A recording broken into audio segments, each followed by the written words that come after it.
नमस्कार, आदाब। मध्य प्रदेश उर्दू अकादमी की जानिब से मुनक्किद गमक में आज हम आपके सामने पेश कर रहे हैं नाटक नदी प्यासी थी। जी, नदी प्यासी थी। डॉक्टर धर्मवीर भारती की कविताओं पर आधारित ये नाटक है, नदी प्यासी थी। दोस्तों, संस्कृति संचालनालय की सफल कोशिश है गमक, जिसमें रोज कलाकार आपके सामने नई नई पेशकश देते हैं। इस शानदार कोशिश के लिए हम शुक्रगुजार हैं संस्कृति मंत्री मोहतरमा उषा ठाकुर साहिबा के। दोस्तों, आज की इस पेशकश के लिए मध्य प्रदेश उर्दू अकादमी की निदेशक डॉक्टर नुसरत मेहदी साहिबा ने आज की पेशकश के लिए और आप सभी सम्मानीय दर्शकों के लिए और कलाकारों के लिए अपनी दुआएं और शुभकामनाएं दी हैं। आज का नाटक नदी प्यासी थी। लेखक हैं डॉक्टर धर्मवीर भारती, डायरेक्टर हैं सरफराज हसन साहब और प्रस्तुति है young theatre foundation group. Sarfaraz Hasan युवा डायरेक्टर, भोपाल में ही जन्मे और बचपन से ही थिएटर से जुड़ गए थे। उनका पहला ड्रामा था मंत्रिमंडल और डायरेक्टर थे इरफान सौरभ साहब। उसके बाद वो रंगमंडल भारत भवन से जुड़े, वहाँ कई सारे नाटक किए उन्होंने और उसके बाद बहुत बड़ा इत्तेफाक हुआ, वो जुड़े हबीब तनवीर साहब से, यानी नया थिएटर ग्रुप से। लगभग 14 साल वो हबीब साहब से जुड़े और कई सारे नाटक उन्होंने किए। कई सारे नाटकों की उन्होंने वहाँ ट्रेनिंग ली, बारीकियाँ सीखी। उसके बाद उन्होंने अपना ग्रुप बनाया, यंग थिएटर फाउंडेशन। 35 से अधिक नाटक वो कर चुके हैं, जिसके 250 से अधिक शो हो चुके हैं। उनके चर्चित नाटक हैं मंजी, आम आदमी की आत्मकथा, युद्ध, कंजूस, मुझे अमृता चाहिए और आदर्श घोटाला। उन्होंने कई टीवी सीरियल्स में भी एक्टिंग की है, स्टार प्लस हो, सोनी हो, सब हो। उनका जो सबसे फेमस सीरियल रहा वो था जमुनिया। चलिए बात करते हैं आज के नाटक की। नाटक नदी प्यासी थी। जी, नदी प्यासी थी। डॉक्टर धर्मवीर भारती की कविताओं पर आधारित ये नाटक नदी प्यासी थी। इसका नाट्य रूपांतर आज हम आपके सामने पेश कर रहे हैं। दोस्तों, ये कहानी एक अभिशापित नदी की, जिसके बारे में ये मशहूर है कि ये नदी हर साल किसी न किसी की बलि लेती है और बलि लेकर ही अपने उफान से उतरती है। ये नाटक इंसानी सोच की जद्दोजहद दिखाने वाली कहानी है। नदी प्यासी थी।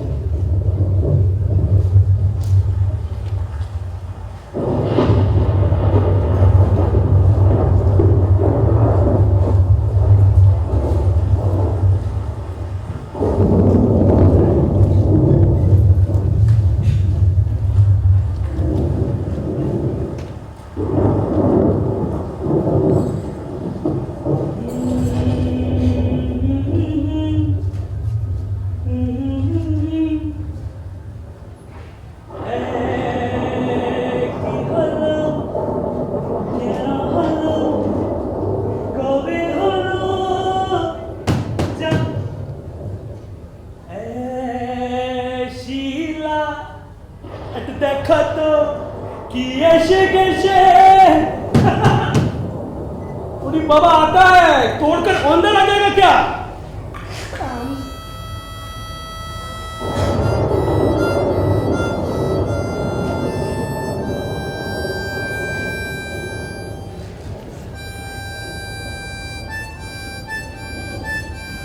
राजेश,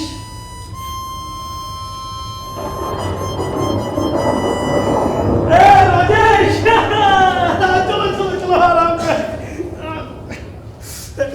शीला,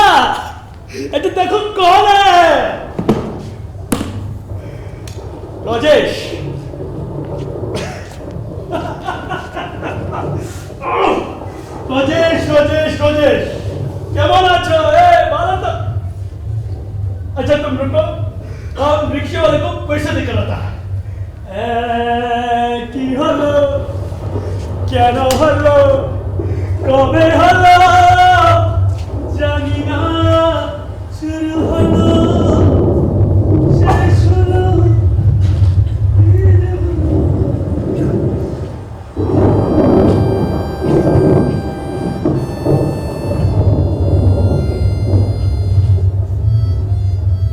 बाबा ये बारिश ने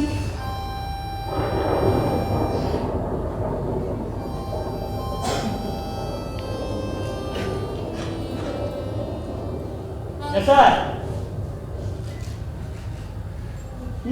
ठीक है बस अच्छी अच्छा ठीक है तुम कैसा है इससे तो अच्छा है। ए राजेश तुमको पता है 3 दिन से तुम्हारा इंतजार हो रहा है तुम्हारा बहुत ही तो तुम्हारा देखा करने के लिए भीषण व्याकुल था वो हम समझाए उसको नहीं तो उसने पूरे घर को ए राजेश देखो मीट माय बैटर फुल हाँ शीला नमस्कार राजेश बाबू हर रोज एक आदमी का खाना ज्यादा बनाती थी मैं ए बाबा ये तो शुरू हो गया ए शीला तुम्ही एक काज करू ना तुम्ही 2 ग्लास शीतल चोलने तो एक ना कौन ट्रेन से आया तुम्ही हाँ किस ट्रेन से आया ट्रेन हाँ वो तो लाइन टूट गई है। कि मैं तो स्टीमर से आया हूँ। स्टीमर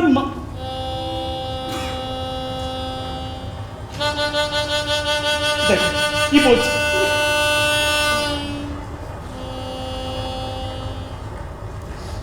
डूबते डूबते बचकर। इतनी भयंकर बाढ़ में आप नदी पार करके आए हैं। सचमुच आप बिल्कुल वैसे ही है जैसा ये बताते थे। क्या बताते थे शंकर? हाँ तुम्हारा बौदी तो तुम्हारा देखा करने के लिए वैसे ही व्याकुल था जैसे बच्चा लोग उन बिलाप के लिए होता है और आपको भी नौदी उतना ही भाला लगता है भला बताइए नौदी के रास्ते से आप लोग ए शीला तुम एक काज करो make one more cup of T जल्दी से बना के लाओ। जल्दी से नहीं खूब देरी से बनाना देर वाली तो हाँ और ठीक भी है बनाती ठीक है हूँ। जाओ ताड़ी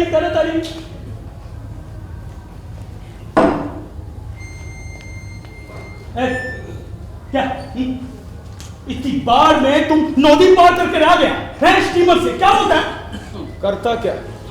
वो दो साल से आने का सोच रहा था मैं। जब से यूनिवर्सिटी छूटी तुमसे भेंट नहीं। बाज एक को था अटर रबिश हम भी गया था कॉन्वोकेशन में परंतु तुम वहां से भी लापता। क्या करूं?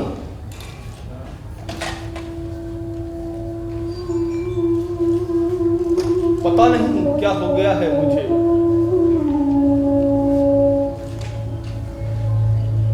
पता नहीं क्या हो गया है।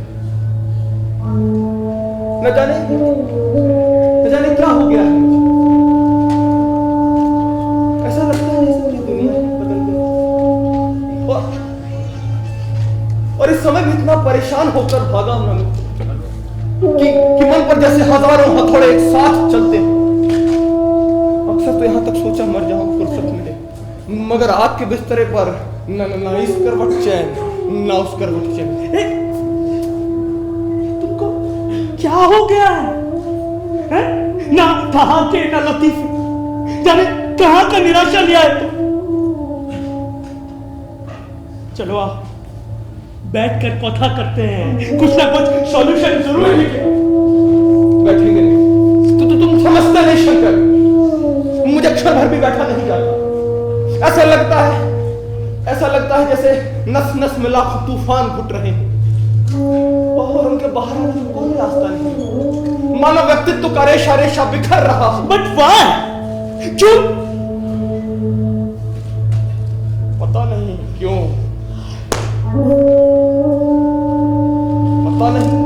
जी रहा हूं। कोई अर्थ नहीं है ना तेरे जीने का शंकर।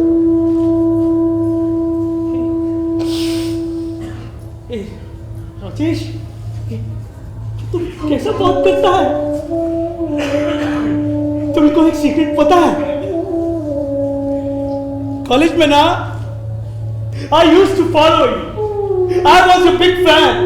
हमको तुम्हारे पोएट्री सुनना खूब भालो लगता था और अच्छा पोएट्री करता भी था। कभी सोच नहीं पाता था कि तुम ऐसा हो। अरे भावुक खान था, जिंदगी अम्मा की ठीक कर दिया, और तुम जो अपने मन को कितना कंट्रोल करता था। लेकिन मन की नदी का बांध टूट गई। और फिर तो इतनी भयानक बात आई, मित्र की जान कितनी मान्यताएं टूट गई, कितने संस्कार उखड़ गए, और धार इतनी तेज थी मित्र कि पांव तले की धरती तक बह गई। न पांव तले रेत, न सर पर आकाश। जाने किस दुनिया में यह खूंखार नदी खींच लाई है मुझे। जाने क्या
खुश रहो, खुश रहो, खुश रहो।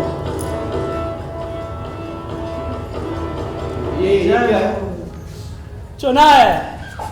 प्रत्येक बाड़ी ये लोग चने की भिक्का मांगता है। क्यों? बकरे को खिलाएंगे, नदी बढ़ गई है ना, ये सब बकरे को नदी के किनारे ले जाकर बलि चढ़ाएंगे और उसका ताजा खून नदी पर छिड़केंगे, तब जाकर उतरेगा जल। ये सच है शंकर? अब पहले हमको भी यकीन नहीं था, परंतु अब तो कई सालों से अपनी आंखों से देख चुका है। यहाँ पर ऐसा ही होता है। क्यों शीला? लेकिन कभी कभी तो इससे भी जल नहीं घटता राजेश बाबू। देवी मैया के मंदिर तक जल चढ़ जाता है और मंदिर डूबने लगता है। तब कस्बे का कोई आदमी डूबकर आत्महत्या कर लेता है और जल उतर जाता है।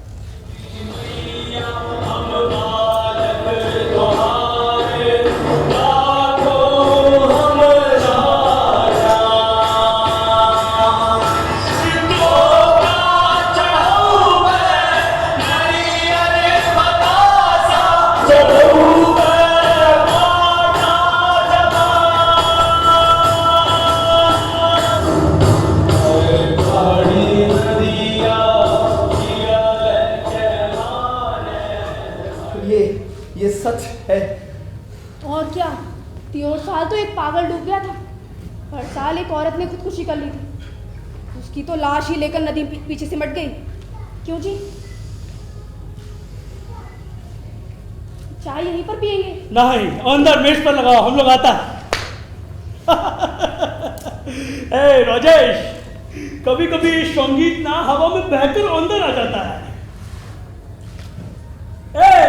की बात जो है, क्या सोचता है? बलि का बकरा। हाँ, बलि का बकरा तो है। सोच रहा हूँ जिंदगी कितनी खूंखार है शंकर। हर जगह एक सी कहीं जा नहीं लेने देती।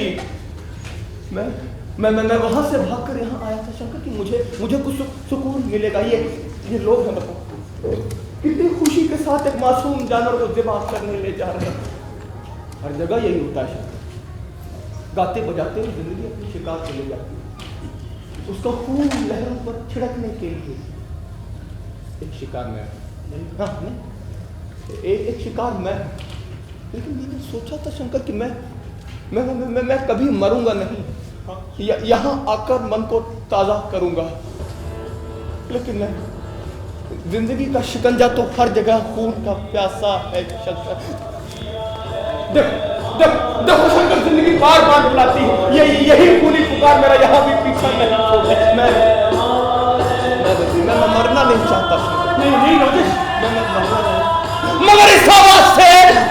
पीछा छुड़ाओ शंकर, इस आवाज से, ये आवाज राजेश देखो कोई आवाज नहीं आता है। तुम क्यों देखो सब लोग गया, पहले ही हो चुका है, कहाँ आवाज है? देखो देखो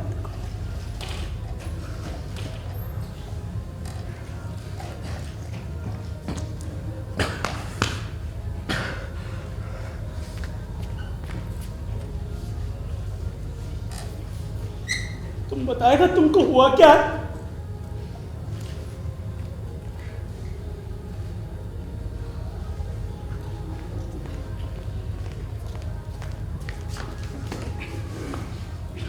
बताएंगे मित्र, सब बताएंगे। पहले कुछ दिन थोड़ा आराम कर लूं। बहुत दिन से सोया नहीं मैं शंकर। मैं कुछ दिन यहाँ रह सकता हूँ? कैसी बहुत करता है ये तेरा ही बाड़ी है। तुमको जितने दिन रहना है रहो ना, खूब आराम करो, खूब घूमो फिरो, अब खूब बहुत जगह घूमो, अपनी मनमाफिक किताबें। ए राजेश, किताबें पढ़ो, किताबें। देखो पूरा टेबल भर रखा है। राजेश किताबें पढ़ो, कितना किताब पढ़ना है तुमको, पढ़ो ना। हाँ शंकर, किताबें तो हैं, टेनिसन टेस्ट,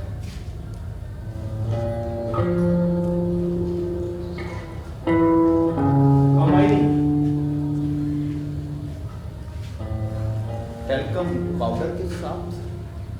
वो हंसता क्यों है? नहीं हंसता क्यों है? ये तुम्हारी किताब है। नहीं तुम पढ़ते हो मतलब अच्छा हम समझा, तुम ये बात को किधर से किधर ले जा रहा है। कॉलेज में तुम बहुत बड़ा इंटेलेक्चुअल था ना, हमको कुछ समझ में नहीं आता था, ये हमारी किताब नहीं है। ओके किसकी किताब है? पद्मा का है, हमारा छोटा शादी, ये उसका फोटो भी है। शीला, ये पद्मा, शीला, ये पद्मा किधर गया? वही नहीं डॉक्टर साहब बिना। खूब बालो मानुष, डॉक्टर कृष्ण स्वरूप कोकर अपना प्रैक्टिस के साथ साथ सोशल वर्क भी करता है। पद्मा भी चला जाता है उसमें। अब दिन भर पड़ा क्या करेगा? तुमको पता है पद्मा भी तुम्हारी तरह बुक वर्म है। अब देखो तुम आ गया, दिन भर तुम्हारा दिमाग नहीं खाएगा, हमको बोलना। दिन भर ठीक है चलता है। पद्मा अभी तक नहीं आई, पता नहीं कब तक आएगी। अरे एखने आसते हवे, तुम भी ना हाथ धो के पीछे पड़ जाता है। अरे जवान लड़का लड़की है, कुछ घूमेगा फिरेगा। की गो शीला, আমি ভাবছো कि दोनों का ब्याह हो जाए तो कैसे रहेगा? कुछ हमको भी पद्मा की बात से रिलीफ मिलेगा। हम तो कविता रचना कर दिया पद्मा की बात से रिलीफ। रहने दो, तुम तो मजाक करते हो, पर मुझे तो दोनों की जोड़ी बहुत अच्छी लगती है। और मैंने तो कल चाचा जी को भी लिख दिया चिट्ठी में। चलिए चाय तैयार। ठीक है हम चल।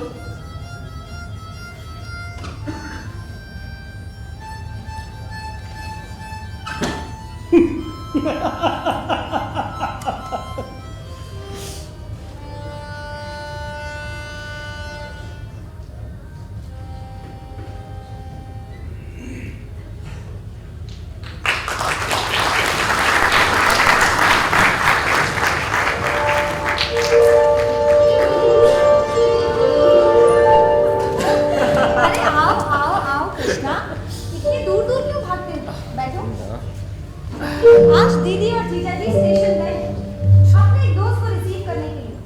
सुना है कि बहुत बड़े लेखक हैं। अच्छा लेकिन पद्मा, दरअसल मुझे देर हो रही। आज बाढ़ रिलीफ कमेटी की मीटिंग भी है और मैं उसका सेक्रेटरी भी हूँ ना। अच्छा, ऐसा क्या काम करते हैं आप लोग? हम लोग सोशल वर्कर हैं। जो लोग बाढ़ में फंस जाते हैं उन्हें निकालते हैं, बेघरवालों की मदद करते हैं और जो बाहर फंस जाते हैं उनको भी बचाते हैं। ओफो, खूब निकालते होंगे आप। अरे जरा से पानी में तो उतरा नहीं जाता, तुम क्या किसी को खाक निकालो? ये हेलो, मैं तैरना जानता हूँ, तुम्हें यकीन नहीं? अगर आज कल भी भरी नदी में कूद जाऊं ना तो डूब नहीं सकता। और यदि कोई ऐसी बांध में फंसा हुआ जिसे डूबकर ही बचाया जा सके तो? अगर क्या करूं? डूब ही जाऊंगा तो बचाऊंगा कैसे पता?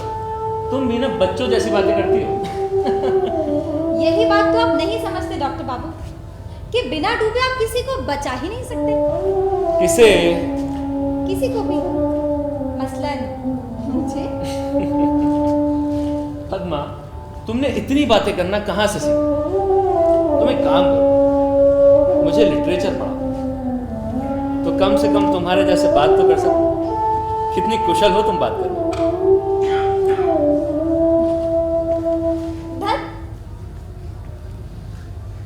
ये मेरी फोटो किसने उल्टी रख दी? और ये अटैची किसकी है? राजेश शर्मा। अच्छा, आ गए ये लोग।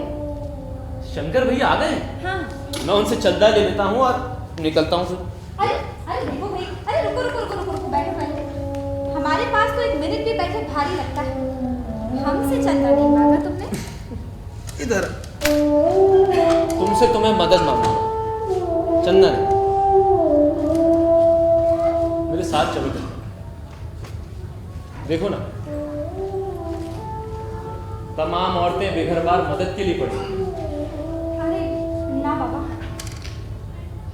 मुझे बहुत डर लगता है। पिछले हफ्ते ही गई थी बाढ़ देखने के लिए, रोते रोते हमारी आंखें सूज गई। कृष्णा, हमारी आंखें बहुत कमजोर हो गई, एक चश्मा दिला दो प्लीज। ठीक है, दिला दो। अच्छा हाँ, तुम्हें एक बात बताना तो भूल ही गई। अरे बैठो भैया, बैठो। एक्चुअली ना दीदी ने चाचा जी को चिट्ठी लिखी तुम्हारे बारे में।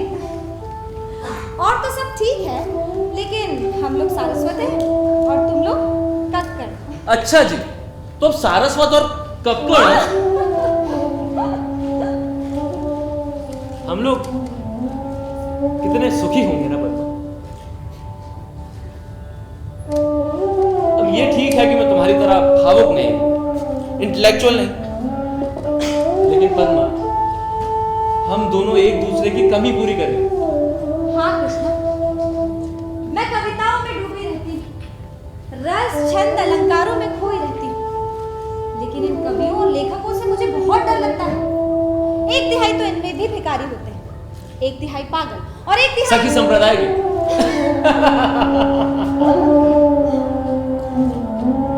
एक बात तो, कभी कभी कविताओं की मीनिंग बहुत अच्छे लगते हैं। और तुम्हें पता है, साल भर पहले तो मैंने भी सोचा था कि कविताएं बनाऊं, फिर सोचा उससे मेरे पेशे में नुकसान पहुंचेगा। उसके बाद मिल गई तुम, बाजार खुद कविता। जीजा जी आ रहे हैं। कभी लगता है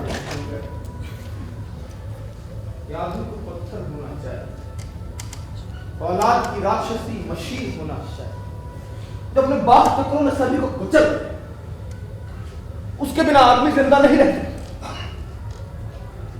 कभी कभी मन में भयंकर खूनी प्यास जागती है, जिंदगी से बदला लेती, मगर दोस्त प्यार ने यह भी साहस छोड़ दिया, जहां ख्याल आता है कि इस चक्र में वो भी पिस जाएगी जिसे मैंने ईश्वर से बढ़कर माना है, जो आज मुझसे दूर है तो क्या हो। तो ऐसा लगने लगता है कि मुझ में हिलने तक की ताकत नहीं, मेरा सब कुछ छिन गया है, मेरे सामने जिंदगी जीने का क्या अर्थ, अब मैं किसके लिए जिंदा रहूं, क्यों जिंदा रहूं। तो सोचता हूं क्यों मरूं, तो जिंदगी ने फूल बनकर न रहने दिया तो कांटा बनकर रहूं, लेकिन रहूं जरूर।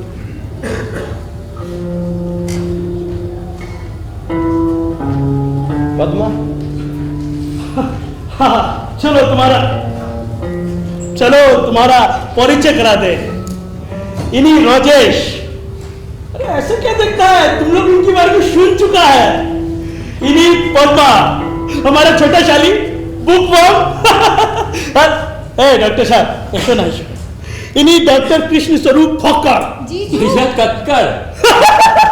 हाँ कक्कड़। हाँ कृष्णा जी, देखो इसको कुछ हार्ट अब ये महीने भर यही थके, तो महीने भर इसका इलाज करना है, इसको ठीक करना है, इसको ओके और लंदन होती क्या बात करो। Hello, I am doctor Krishna. बड़ी खुशी हुई आपसे मिलकर। मैं ऐसा आदमी नहीं जिससे मिलकर किसी को खुशी हो डॉक्टर।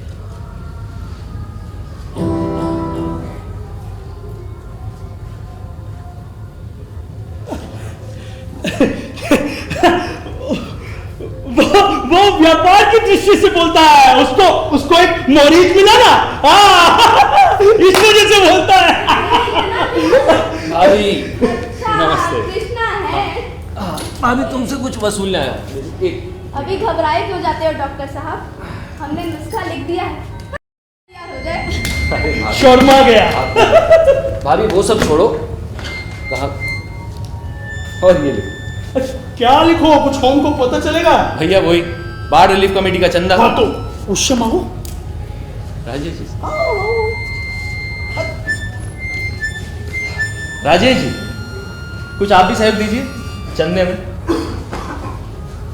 राजेश, अच्छा थोड़ा उधर देखेंगे डॉक्टर। ओ किधर? अच्छा उधर धन्यवाद, देखते रहिएगा। अरे अपना जायदाद नाम करता है क्या? ठीक है जी, चुप। बोला था शंकर,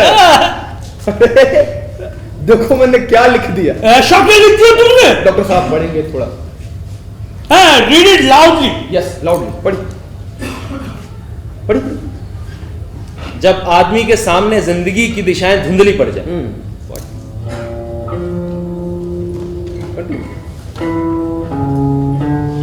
जब वो अपनी जिंदगी के सही सही अर्थ ना खोज सके, तो उसका जिंदा रहना उसका अहंकार और कायरता है। कंटिन्यू कीजिए डॉक्टर साहब। उसे आत्महत्या कर लेनी चाहिए। जीजू ये सब क्या लिख रहे हैं? उसका मजाक। देखो तुम्हारा बच्चों को डरा दिया है। ये चौंदे का रसीद है, कोई ऑटोग्राफ बुक नहीं। जी हाँ, मुझे आपको कोई ऑटोग्राफ नहीं, चंदा चाहिए। ठीक है। सॉरी, काहे का चंदा? बाढ़ रिलीफ कमेटी। क्यों? क्यों? क्योंकि उससे हम बाढ़ में मरने वालों को बचाते हैं भैया। ठीक है, क्यों बचाएंगे उन्हें? तो क्या उन्हें ऐसे ही मरने दिया जाए? बेशक बेशक, कितना बड़ा दम्भ है। हम घास फूस के छप्परों को बह जाने देते हैं, ढोर ढंगर को बह जाने देते हैं, और आदमियों को बचाने के लिए चंदा करते हैं। क्यों? क्या ये आदमी किसी भी माने में घास फूस और ढोर ढंगर से बेहतर होते हैं? कभी नहीं डॉक्टर, ये लोग कीड़ों से भी बदतर हैं, और इनका जिंदा रहना दुनिया के लिए अभिशाप है और इनके लिए यज्ञ। फिर इन्हें क्यों मरने दिया जाए शंकर? मैं जब कभी सोचता हूँ कि धरती पर करोड़ों आदमी माँ कीड़े रेंगते हैं और नार की जिंदगी बिताते हैं, तो मेरा मन गुस्सा से भर जाता है। ये हम सब क्या है हमारी जिंदगी के माने, बताएगा कोई मुझे? करोड़ों साल से हम लोग सितारों की छाह में धरती पर अपने पद चिन्ह बनाते चले आए हैं, मगर हैं हम सभी कीड़े के कीड़े। हमारा अस्तित्व मिट जाए तभी अच्छा, और मुझे अफसोस होता है कि ये बाढ़ इतनी कम क्यों आती है। मन के जमाने में जल प्रलय क्यों नहीं आता? इंसान की जिंदगी का नाम निशान क्यों नहीं खत्म हो जाता? कीड़े फूल मरने के लिए बने हैं सब। तो क्या दया और सहानुभूति कुछ भी नहीं? कैसी बातें कर रहे हैं आप Rajesh ji? This is British. दया का कम ब्रिटिश होती है डॉक्टर साहब। तो ये अभी उस बलि के बकरे को देखा था, देखा। हमने देखा। दया हमारे व्यवहार का महज वो अंश है जिसमें हम बकरे को फूल माला से लादते रहते हैं, उसके पांव पड़ते रहते हैं। डॉक्टर साहब, दो चेहरे हैं हमारे, एक वो जो हम दुनिया को दिखाते हैं, वो है दया, वो है ममता, स्नेह, प्रेम का चेहरा। और एक वो जो हम खुद देखते, वो है क्रूरता, वो है घृणा, हिंसा, प्रतिशोध का चेहरा। और यही जिंदगी की असलियत है मेरे दोस्त। दया करके, प्रेम करके हम हमेशा जिंदगी की असली क्रूरता को ढकने की कोशिश करते रहे। गलत है ये। असलियत ये है कि जिंदगी क्रूर है, जिंदगी कुरूप है, घिनौनी है, और आदमी नहीं बदल सकता उसे। अरे मर जाना चाहिए आदमी को, खत्म हो जाना चाहिए।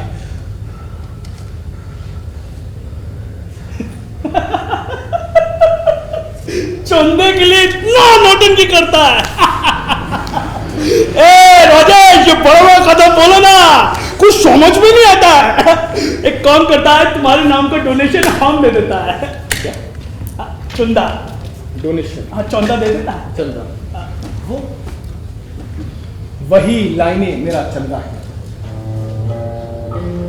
ये रसीद बुक है। मैं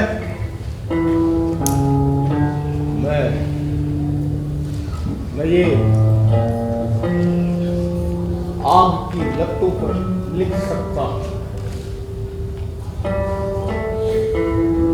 पानी की लहरों पर यही लिख सकता हूं, आसमान के बादलों पर यही लिख सकता हूं। यही जीवन का ध्रुव सत्य है। कह दो आदमी से शंकर की वो मर जाए, क्योंकि आज तक उसकी दिशाएं अस्पष्ट है, धुंधली है। आदमी की दिशा आदमी की दिशाएं धुंधली है शंकर, उसे मर जाना चाहिए, खत्म हो जाना चाहिए। धुंधली है आदमी की दिशाएं। कृष्णा जी, तुमको पता है, ये बहुत अच्छा, बहुत बड़ा लेखक है, बहुत अच्छा दोस्त है हमारा। इसको हाँ, अब प्लीज, मैं जानता हूँ क्या। हाँ भाई, आप प्लीज बैठिए। मैं जानता हूँ बहुत बड़े लेखक हैं हिंदी के।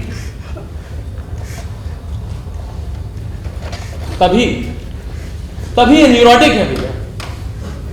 यू नो, मानसिक रोग है बता। मानसिक रोग नहीं, बहुत गहरी बातें करते हैं। मैं तो जैसे बह गई थी। अच्छा ठीक है, तो मैं चलता हूँ भैया, मुझे मीटिंग में जाना है, देर हो रही है। कृष्णा, फ्लोट का क्या हाल है? बिल्कुल सब तरफ पानी भरा हुआ है जीजा, देवी के मंदिर तक भी पानी आ गया है। इस साल फिर कोई बेचारा डूबेगा। वाहियात, महज अंधविश्वास। और हाँ शंकर भाई, इनमें बड़ी आत्मघाती प्रवृत्तियां हैं, जरा संभाल कर रहें। चलता हूं। कृष्णा जल्दी चलो। कृष्णा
भैया ये मैंने दवाइयाँ लिखी हैं, आप ले आइए।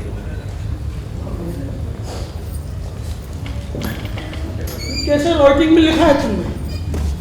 भैया डॉक्टरों की राइटिंग ऐसी ही होती है। तो तुम तो पढ़ा लिखा डॉक्टर है। ये पूरा ठीक है, अच्छा हम लाता ठीक है। पद्मा,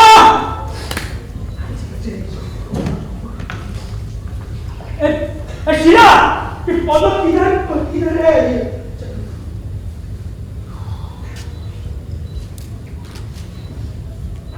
कृष्णा, क्या रीडिंग है? बहुत बेहतर है पहले से।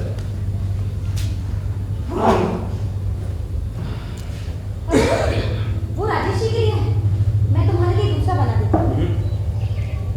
10 दिन में आधा मर्ज चला गया पता। देखो सुनो तुम, हमने सब कुछ परिवर्तन किया।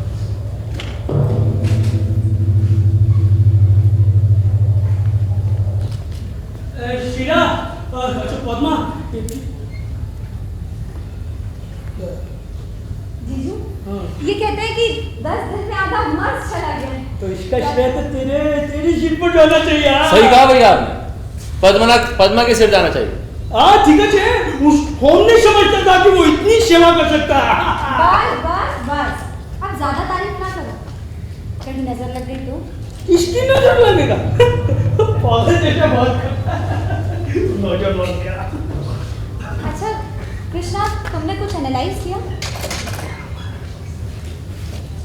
हाँ बताते हैं अभी। शंकर भैया, हाँ, आप राजेश जी को इस रूम में ले आइए। दरअसल वहाँ का वातावरण जरा मनहूस है। ठीक है, अच्छा हम लेकर आता है। जीजू, हाँ? ये आप लेके अंदर चलिए, पकड़िए इसको, चलाइए। हाँ, ये भी ले सकता है।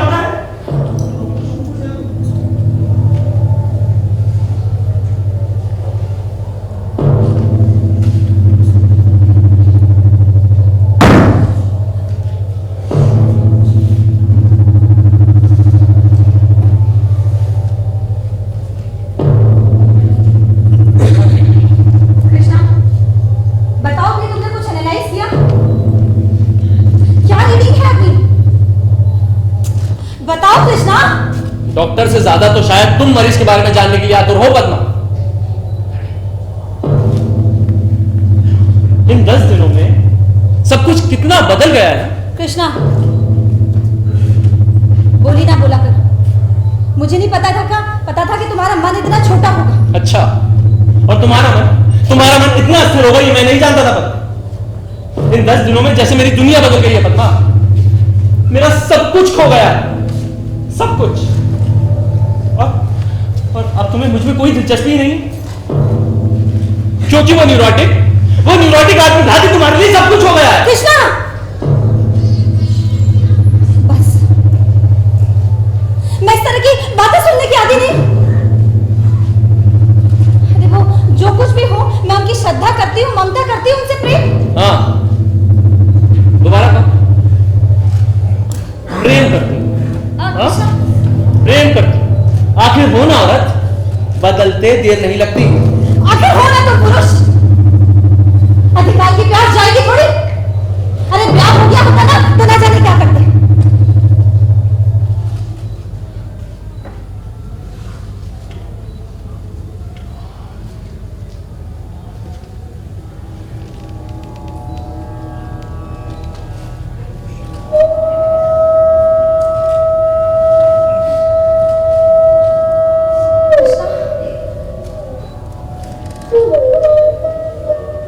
कृष्णा, बुरा मान गए। मेरी तरफ देखो कृष्णा, मुझे खुद समझ में नहीं आ रहा है कि मुझे क्या होने जा रहा है। कृष्णा, मैं जानती हूँ कि तुम्हारे मन में मेरे लिए क्या है, लेकिन जब से उनके मन के दर्द को पहचाना है, अपने मन को जैसे बांध सा लिया है।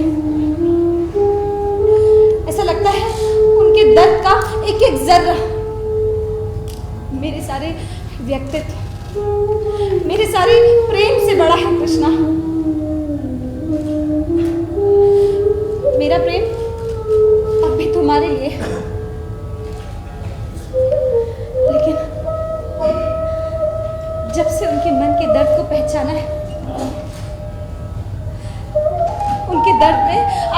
मेरी वजह से जरा से भी कमी हो सके तो मेरा पूरा जीवन सार्थक हो जाएगा कृष्णा। मेरा यकीन करो कृष्णा कि मैं उनसे प्यार नहीं करती, लेकिन कृष्णा उनकी आंखों में इतनी अंधेरी गहराइयां हैं कि उनमें झांकते हुए मुझे डर लगता है। पर जाने कैसा जहरीला जादू है उनकी आंखों में, मन जैसे बंद सा जाता है। कभी कभी तो अपने ऊपर बड़ा गुस्सा आता है कृष्ण, और जब वो नहीं संभल पाता तो वो तुम पर उतर जाता है। तुम ही बताओ कि मैं क्या करूं कृष्ण। बस कुछ दिन और उनकी सेवा करने दे दो, फिर तो वो यहाँ से चले ही जाएंगे। तब तक कि मैं जानता हूं मैं बहुत नीरस हूं पद्मा, तुम्हारे योग्य नहीं,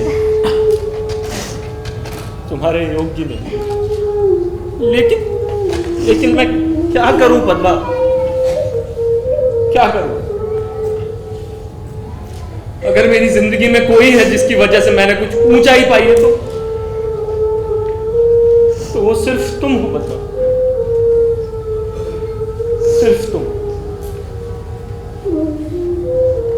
जाने दो कृष्णा, तुम्हारी इन्हीं बातों से मेरा मन भर जाता है कृष्णा। तुम बताओ कि मैं क्या करूं कृष्णा। पद्मा तुम रो मत, आओ बैठ, चुप हो। तुम जैसी भी हो मुझे स्वीकार होगा। काश कि तुम समझ पाते। खैर जाने दो। अच्छा, तुम मुझसे राजेश जी के बारे में पूछ रही थी पद्मा। वो दरअसल इसलिए आत्महत्या करना चाहते हैं, इसलिए मरना चाहते हैं कि उन्हें वो लड़की उन्हें ना मिल सकी जिसे वो पाना हासिल करना चाहते थे पद्मा। कृष्णा जी, उन्हें इतना नीचे ना घसीटो कृष्णा। अरे तो तुम्हारी पूजा से तो ऊंचे हो नहीं जाएंगे ना पद्मा। तुम्हारी व्याख्या से वो इतने नीचे नहीं गिरेंगे। उन्होंने मुझे सब बता दिया था, तुमसे पहले बता दिया था। उन्होंने बताया था कि उन्होंने और कामिनी ने निश्चय किया था कि वो कभी भी एक दूसरे के साथ में नहीं रहेंगे, प्रतिदान ना लेंगे। अपने प्रेम से एक दूसरे के व्यक्तित्व को संभालते हुए चलेंगे कृष्ण। लेकिन अब कामिनी धीरे धीरे मुरझा रही है और वो खुद को रोक ही नहीं पाती कृष्ण। उनके सामने जिंदगी जीने का सिर्फ एक अर्थ था, और अब उनका जीवन निरर्थक है कृष्णा। वो अब जीना नहीं चाहते। जिस गहराई से वो सोचते हैं ना, तुम समझ भी नहीं सकते। तुम तो समझती हो ना? हाँ समझती, और तुम्हारे इस तरह बोलने से मैं डर नहीं जाऊंगी। अरे जिस ऊंचाई से वो सोचते हैं ना, तुम सोच भी नहीं सकते। कभी नहीं सोच सकता, और ईश्वर ना करे कि मैं वहां से कभी सोचूं भी। अरे औरत जो एक शाम को बदल सकती है, जो एक पल में पराई हो सकती है, उसके पीछे मैं आत्महत्या नहीं कर सकता। मैं आत्महत्या नहीं कर सकता। कृष्णा मेरी बात सुनो, कृष्णा।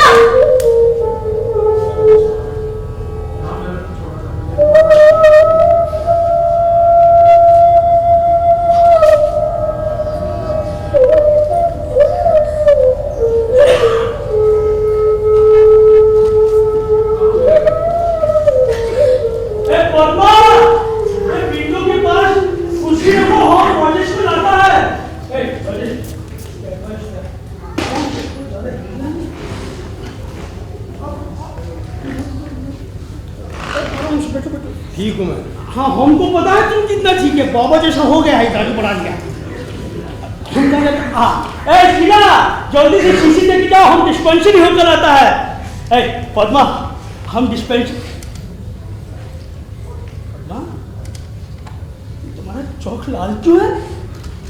कुछ नहीं जीजा जी, वो सर में बहुत दर्द है। मेरी वजह से। अगर सबसे ज्यादा मेजबानी किसी पर लगी तो इन पर।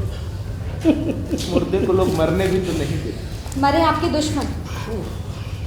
और वैसे भी आपके मर जाने से हमारे जीजा जी विधवा तो हो नहीं जाएंगे। क्या हो जाएगा? विधवा?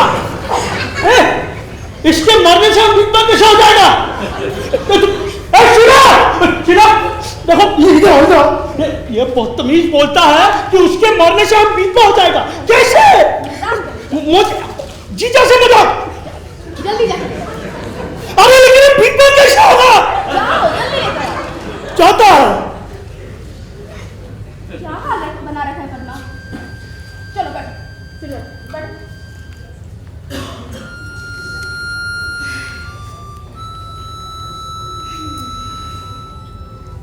राजेश बाबू, अब आप भी शादी कर लो। ये सब तो हर एक की जिंदगी में चलता रहता है। शादी कर लो, बिखरा हुआ मन बन जाएगा और फिर धीरे धीरे सब कुछ ठीक हो जाएगा। क्षमा कीजिएगा भाभी, क्या इतना प्रायश्चित काफी नहीं? ठीक ही तो कह रहे हैं राजेश बाबू। शादी कर लीजिए।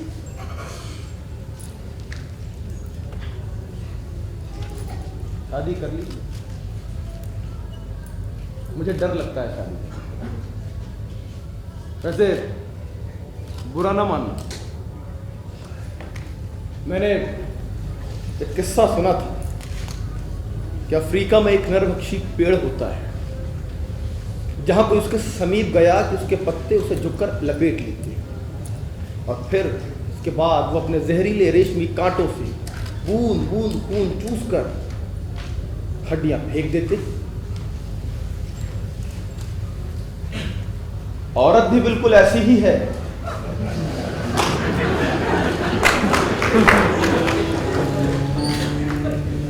किसी भी जीनियस को देखते ही अपनी बाहों में कस लेती है और फिर व्यक्तित्व को बूंद बूंद फेंक देती है उसे। अच्छा, तो इसका मतलब आपके मित्र का व्यक्तित्व मैंने खत्म कर दिया। जाइए जनाब, अगर मैं ना होती तो। जी जी, वो जीनियस के बारे में बात कर रहे हैं। जीजा जी कहाँ के जीनियस हैं? तो फिर ये किसी जीनियस लड़की से शादी कर ले। एक मिनट भी, क्या कहा आपने? जीनियस लड़की? जीनियस लड़की?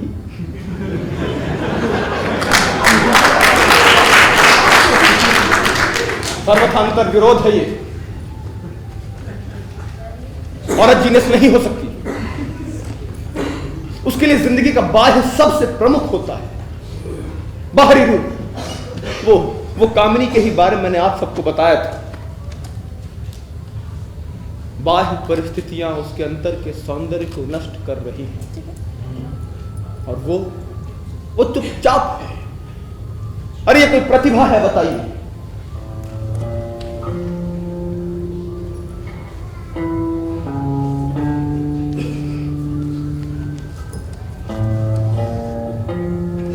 प्रतिभा विद्रोह करती है, प्रतिभा सृजन करती है और नारी केवल प्रसव करती है या प्रसाद। प्रसव की, क्षमा कीजिएगा भाभी जी, यही हैं आपकी बहन पद्मा।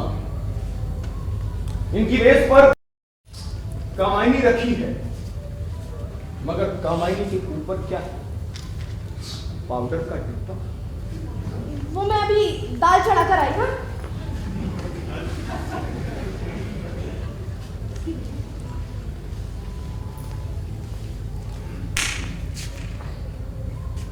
अरे ये क्या? आप तो बुरा मान गई। अब मैंने तो सिर्फ उदाहरण दिया था। मैं क्या आपको समझता नहीं? समझते हैं ना, खूब समझते हैं। जहां नारी दुर्बल है, कमजोर है, वहां उसे गालियां दे लीजिए। लेकिन जहाँ नारी ममता लुटा देती है, अपना सब कुछ लुटा देती है, वहां भी आप लोग बोलने से नहीं चूकते। गलत समझिए आप पद्मा जी, मैंने क्या आपको समझा नहीं? अरे आप ही ने तो मेरी जान बचाई। देखिए, आप होंगे आप, मैं तो तुम हूं। तुम? ठीक ठीक, हाँ ठीक, तुम ही सही पद्मा, मगर तुम इतनी ममता से बात न किया करो। तुम नहीं समझती कि प्यार में मिलने से मन में घाव होता है, लेकिन एक घाव और होता है जो प्यार मिलने से बुरी तरह कसक उठता है। तुम क्यों इतनी ममता बढ़ा रही हो? मैं खुद नहीं जानती, मुझे क्या होता जा रहा है मुझे नहीं पता। जाने कैसा मंत्र सा छा गया है मुझ पर। ऐसा लगता है जैसे मैं अपने आपे में ही नहीं। लेकिन ये बुरी बात है। जानती हूँ कि ये गलत बात है, लेकिन शायद आप नहीं जानते कि आप मेरे लिए क्या हो गए। मेरी जिंदगी का अर्थ मेरे सामने खुल गया। एक छाया थी जो बार बार सपने में आती थी, मैं उसे पुकारती थी और वो चली जाती थी।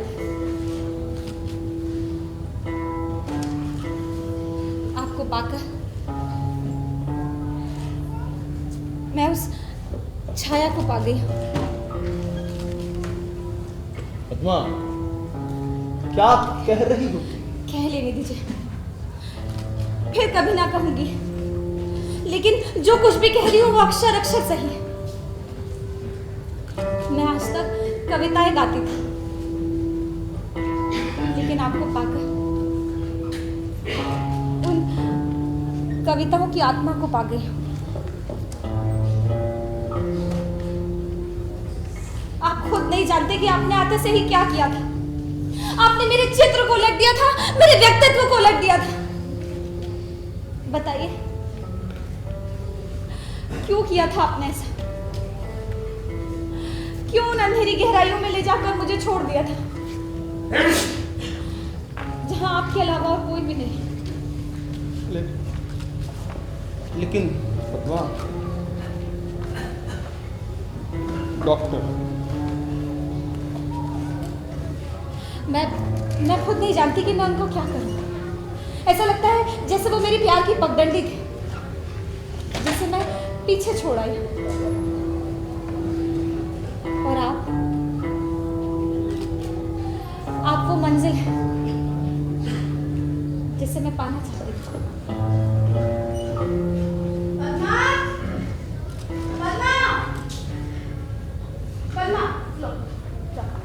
जल्दी जाकर ये कपड़े धोबी को देखे जाओ, जल्दी जाओ। और राजेश बाबू, आज शाम को नाश्ते में क्या खाएंगे आप? आज शाम को नाश्ते में कुछ नहीं, चाहे जो बना दो। मूंग का हलवा अच्छा लगता है आपको? राजेश, और कृष्णा। नमस्ते भाभी। भाभी, मुझे राजेश जी से एकांत में कुछ बात करनी है। हाँ करो, खूब करो, खूब करो।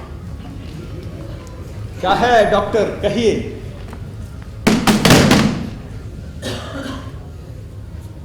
राजेश बाबू, मैंने तुम्हारी जान बचाई, और तुमने? मैं तुम्हें ऐसा नहीं समझता था, बिल्कुल भी नहीं समझता था। और तुम चुप हो जैसे कुछ जानते ही नहीं। तुम चुप रहकर मेरा क्या दोष है? लेकिन तुम्हारा क्या दोष? चलो मैं बताता हूं तुम्हारा दोष। अरे दोष है तुम्हारा राजेश, दोष है तुम्हारी इन बातों का जिनमें आदमियों को बेहोश कर देने का नशा। दोष है तुम्हारे इस महान व्यक्तित्व का, दोष है तुम्हारी आंखों का। हाँ, माना मुझ में इंटेलेक्ट नहीं, मैं लच्छेदार बातें नहीं बना पाता, मेरे व्यक्तित्व में आग नहीं है, लेकिन इसका मतलब ये नहीं कि मेरा सब कुछ छिन जाए राजेश, सब कुछ छिन जाए।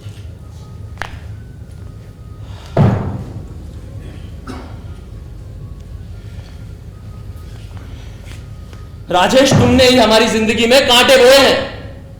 तुमने ही ये जहर घोला। जहर जहर।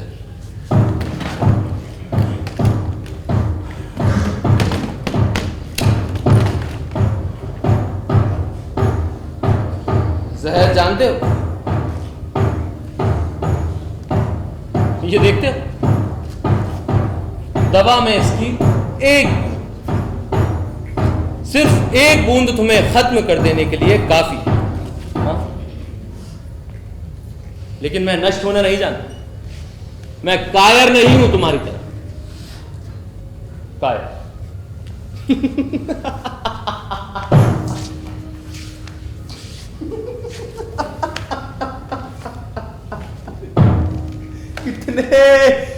कितने मेहरबान हो कृष्णा तुम। अरे इसी दवा की तो मुझे तलाश है। काश कि तुम समझ पाते कि कितनी बेचैनी है इस हृदय में। अरे कब से मैं धधक रहा हूं। मैं खुद तुम सबकी जिंदगी के बीच से हट जाना चाहता। अरे मुझे नहीं रहा मोह किसी का,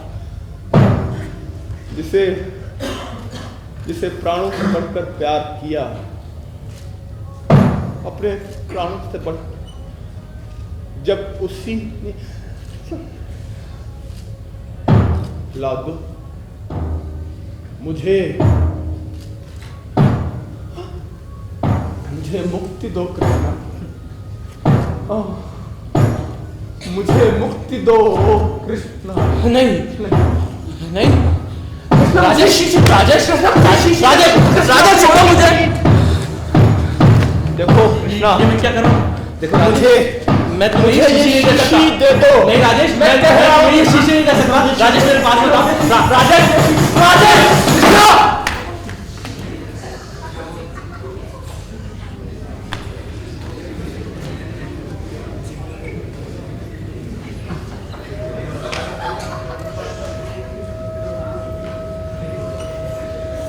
राजेश, मैं तुम्हें जहर नहीं दे सकता। अरे मैं डॉक्टर हूं, मेरा काम जिलाना है। मुक्ति थी। मैं जहर कैसे दे सकता हूं?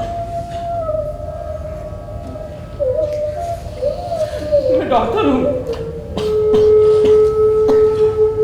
मैं दवा देता हूं, मैं जहर नहीं दे सकता। ये मेरे हाथों क्या होने वाला? क्यों मेरे हाथों क्या होने वाला? मैं डॉक्टर हूं, मैं तो दवा देता हूं, मैं जहर कैसे दे सकता हूं? कैसे दे सकता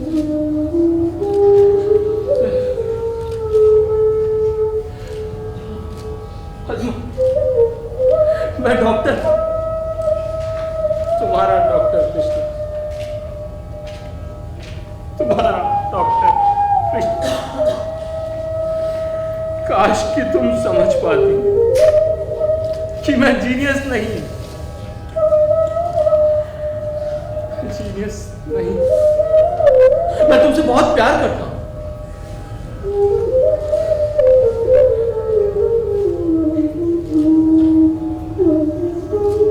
लेकिन मैं तुच्छ भी नहीं।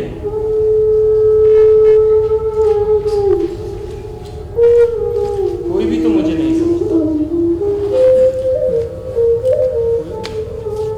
मैं समझता हूँ डॉक्टर। नहीं नहीं कृष्णा, देखो मुझे मैं नहीं समझता। नहीं, मैं समझता हूँ। देखो कृष्णा,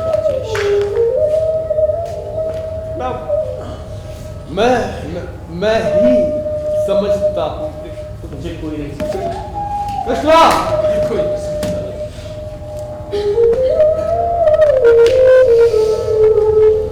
कितना तुच्छ हूँ मैं। कैसा फूटा नसीब है मेरा कि जो मेरे संसर्ग में आता है उसी में आग लग जाती है।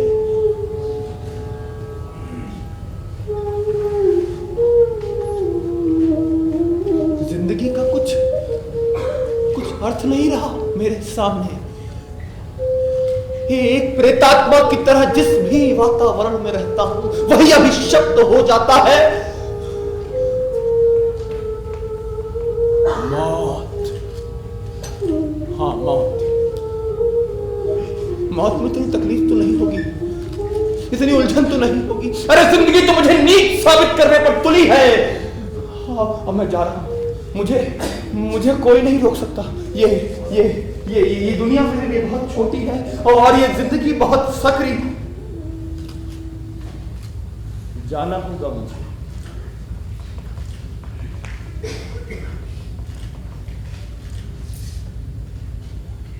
हे देवी मैया,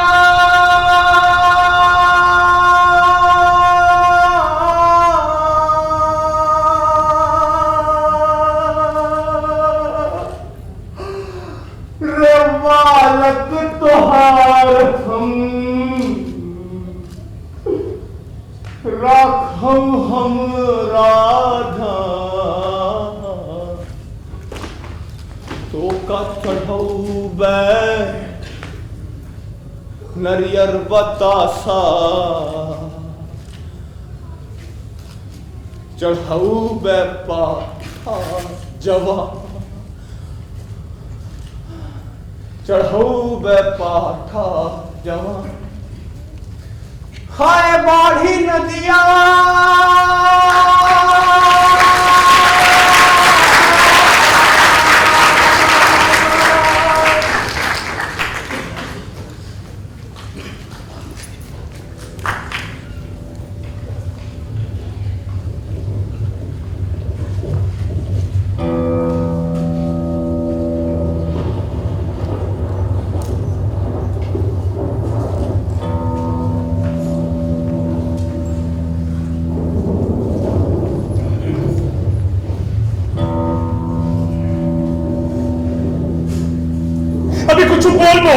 बोल तुम्हें ये स्टैचू बनकर खड़ा मत रहो।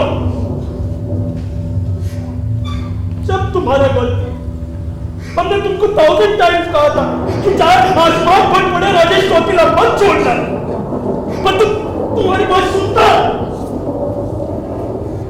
हाँ, तुम हमारी बात सुनेगा कहां से? तुमको अपनी गॉसिप से फुर्सत मिले तब ना। दिन भर पुरो निंदा, पुरो चर्चा, पुरो निंदा, पुरो चर्चा, गॉसिप गॉसिप गॉसिप करना बस तुमको।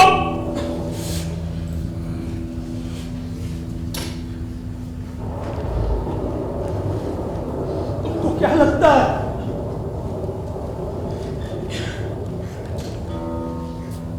अगर राजेश को कुछ हो गया तो हम किसी को पेश दिखा पाएगा क्या अपना?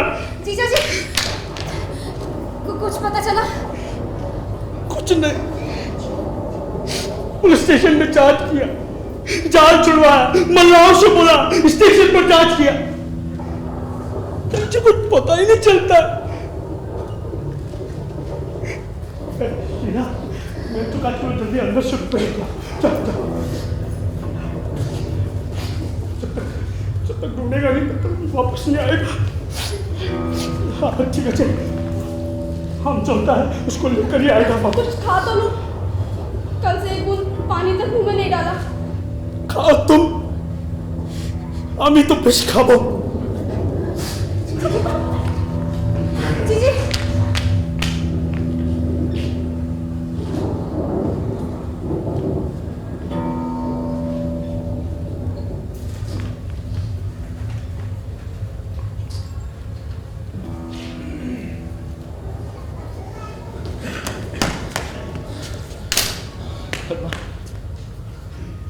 पद्मा कुछ पता चला? तुम रोती क्यों हो पद्मा? शांत रहो, सब ठीक होगा। क्यों किया ऐसा? क्यों किया?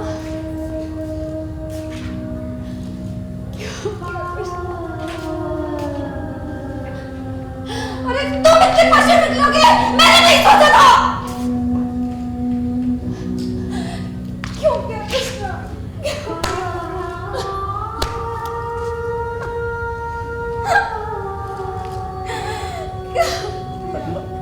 पद्मा, मैंने क्या किया?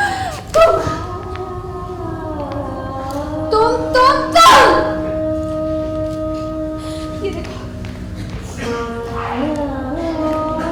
ये देखो, मुझे क्या मिला है?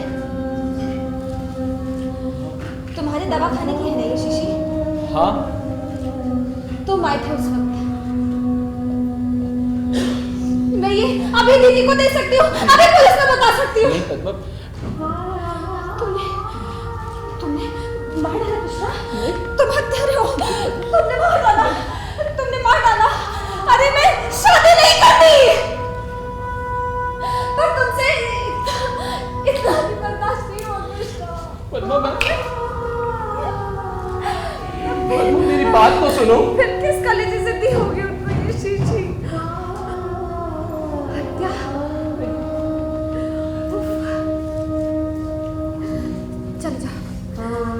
चले जाओ यहाँ से, चले जाओ, दूर जाओ यहाँ से, निकलो मेरे पास से, मुझे हाथ नहीं लगाना, मुझसे बात नहीं करना, जाओ यहाँ से, चले जाओ, हाँ,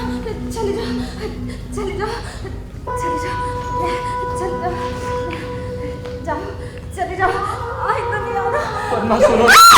चले जाओ यहाँ से, जाओ, मुझे हाथ नहीं लगाना, जाओ, और ये शीशी भी लेके जाओ, चले जाओ यहाँ से, जाके मर जाओ कहीं, चले जाओ यहाँ से कृष्णा, चले जाओ।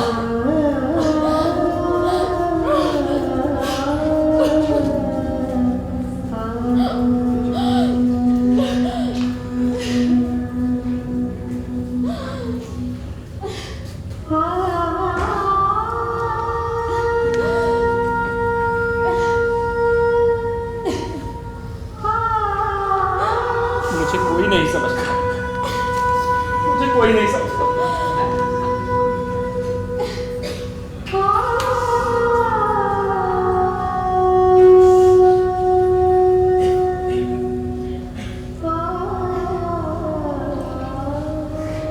शीला, देखो,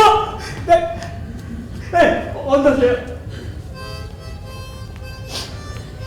पद्मा, देखो कौन आया, देखो तो।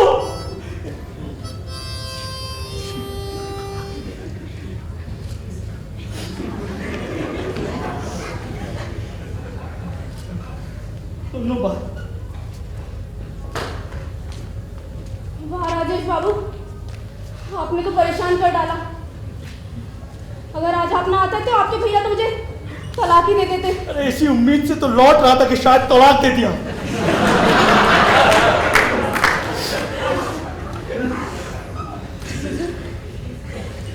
कहाँ गए थे? इसी से पूछो। मैं- जल्दी से इसके लिए दूर करूँ। मैं इसी गाड़ी से घर जाऊंगा, लेकिन पहले डॉक्टर से सलाह ले ले। नहीं, अब मैं रुक नहीं सकता। एक अरे दिन- कृष्णा से एक बार बात तो कर लूं मैं।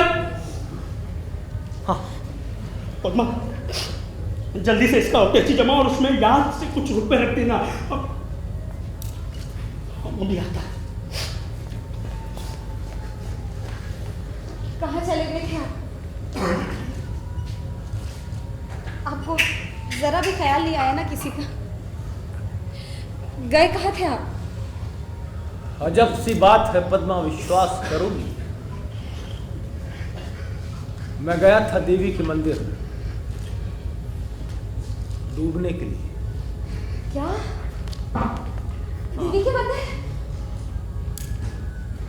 तुम जानती हो मैं कितना ऊब गया था अपनी जिंदगी एक भार थी मेरे लिए,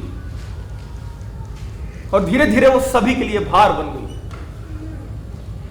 सबकी जिंदगी के बांध मेरी वजह से टूटने लगे।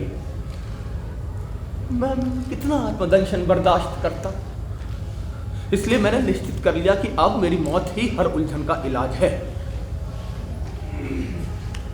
अरे किसी को भी तो सुख न दे पाया मैं। आप बैठे नहीं।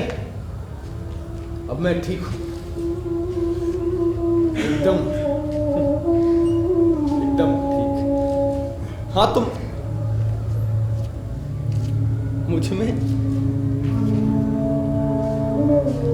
मुझे उस वक्त जाने कितनी ताकत आ गई थी। मैं देवी के मंदिर के पास गया, मैंने अपने मन में सोचा था बहुत भयानक जगह होगी, मगर वो तो बहुत खुशनुमा जगह थी। मंदिर का सिर्फ गुंबद चमक रहा था, पीपल पाकड़ के पेड़ डूब गए थे। इतनी खामोशी थी चारों ओर कि लग रहा था जैसे हजारों मील से पत्थरों से टकराती, गांवों को डुबाती हुई ये नदी इन पेड़ों की छाह में आकर सो गई। मैं चुपचाप था। थोड़ी देर में सूरज भी डूबने लगा।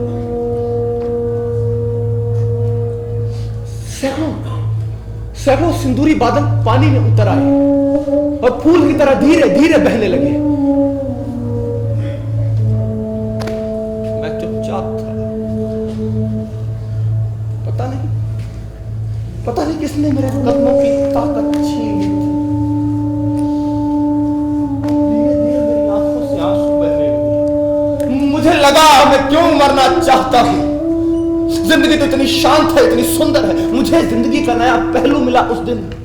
वो ये कि चाहे ऊपर की सतह मतमैली हो, मगर जिंदगी की तहों के नीचे गुलाब के बादलों का कारवां चलता रहता है। क्रूरता के नीचे सौंदर्य प्रेम है, और सौंदर्य और प्रेम क्रूरता को चीर कर नीचे बैठ जाता है। उसे देखने के लिए सहज आंख में नया सूरज होना चाहिए। और धीरे धीरे लगा कि जैसे मन की सारी कटुता, सारी निराशा, सारा अंधेरा धुलता जा रहा है।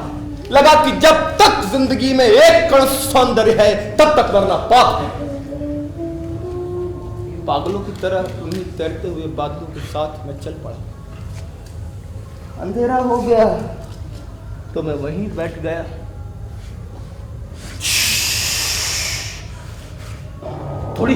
थोड़ी देर में उधर कुछ सियार आए। सियार हट वो लोग किसी लाश को घसीट रहे थे शायद। मुझे देखकर भागे। मैं समीप गया तो देखा एक 10-12 साल का लड़का है। अभी सांस चल रही है उसकी। मैंने उसे खींच कर बाहर निकाला। मन कांप उठा, मगर उठाकर लाने की हिम्मत नहीं। कितना सुंदर था वो, कितना मासूम। मैं बैठकर सियारों से उसकी रखवाली करने लगा। मैं रखवाली करने लगा। चारों ओर उस तरफ सितारे थे, इस तरफ लाश। बीच में मैं उसकी रखवाली कर रहा था। लग रहा था कि जैसे आसमान से टपकी शाम मेरी आत्मा पर बरस रही है। मेरे व्यक्तित्व के रेशे फिर सुलझते जा रहे हैं। और ये लड़का वो चिरंतन जीवन है, वो सौंदर्य है जिसकी रखवाली मैं युगों से करता आ रहा हूं और युगों तक करता जाऊंगा। जिंदगी नील कमल की तरह मेरे सामने खुल गई। मुझे लगा कि आदमी सारी तकलीफ, सारे दर्द के बावजूद इसलिए जिंदा है कि वो सौंदर्य और जीवन की खोज करे, उसकी रक्षा करे, उसका निर्माण करे। और सौंदर्य के निर्माण के दौरान वो खुद दिनों दिन सुंदर बनता जाए। और इसलिए मैं जिंदगी में वापस लौट आया कि क्रूरता, कमजोरी के सामने हारूंगा नहीं, मरूंगा नहीं। सौंदर्य का सृजन करूंगा, सौंदर्य का सृजन। हर एक क्षण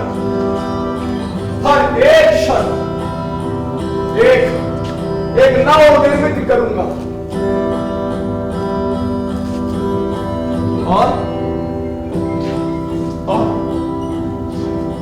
और सुंदर बनूंगा।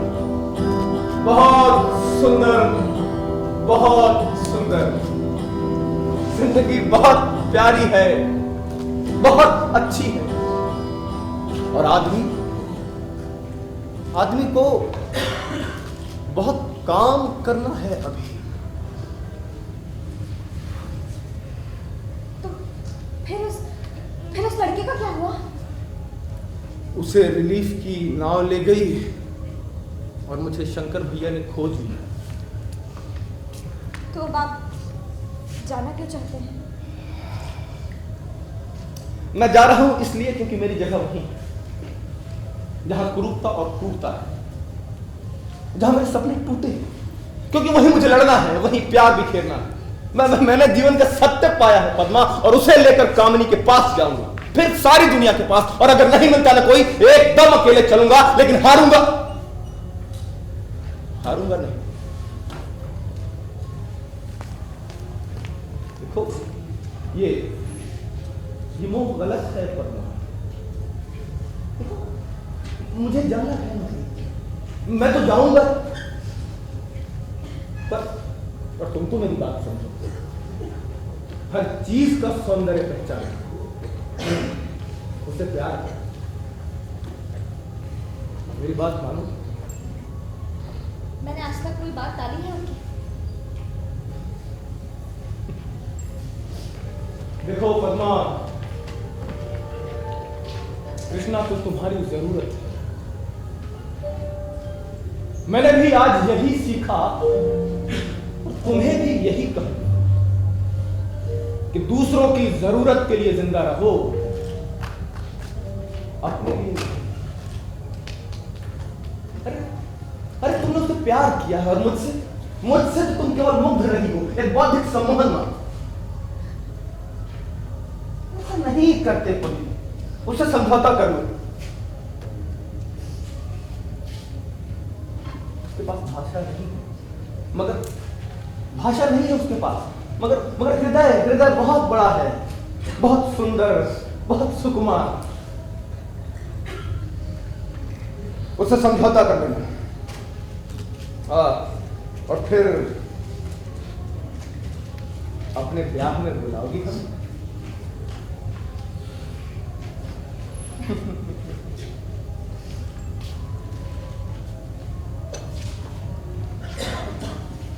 क्या सोच रहे हैं आप?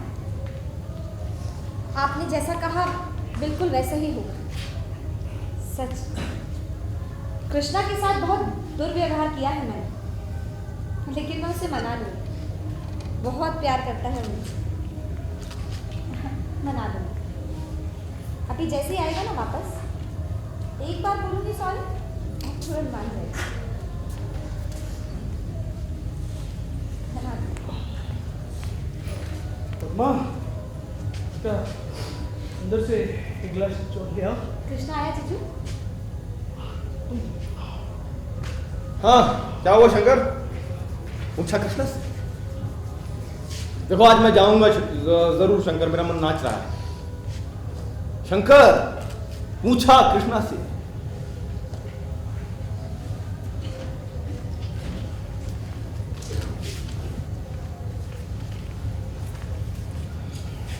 जब आदमी के सामने जिंदगी की दिशाएं धुंधली पड़, मतलब कृष्णा मुझसे मिलने नहीं आएंगे? नहीं आएगा। क्यों मिलने नहीं आएंगे? नदी सिमट गया। अच्छी बात है, नदी सिमट गई, पहाड़ उतर गया। अरे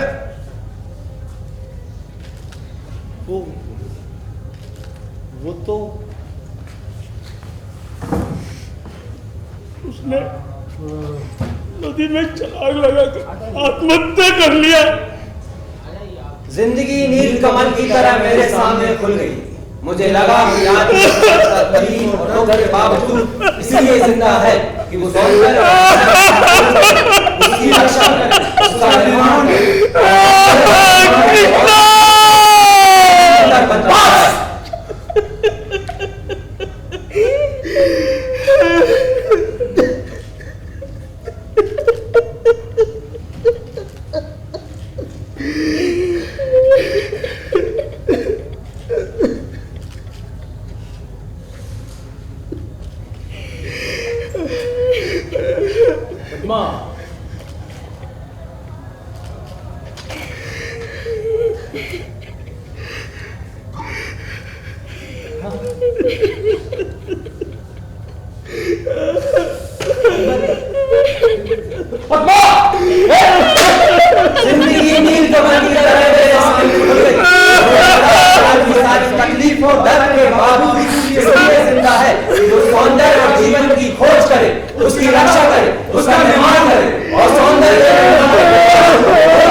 उम्मीद है ये ड्रामा आपको बहुत पसंद आया होगा। बहुत ही खूबसूरत ड्रामा था, पसंद तो आना ही था। तो दर्शकों, संस्कृति संचालनालय, मध्य प्रदेश संस्कृति परिषद और मध्य प्रदेश उर्दू अकादमी की निदेशक डॉक्टर नुसरत मेहदी की तरफ से आप सभी सुधी दर्शकों का बहुत बहुत शुक्रिया। उम्मीद है बहुत जल्दी आपसे फिर मुलाकात होगी एक नई पेशकश के साथ। शुभ रात्रि, शब खैर।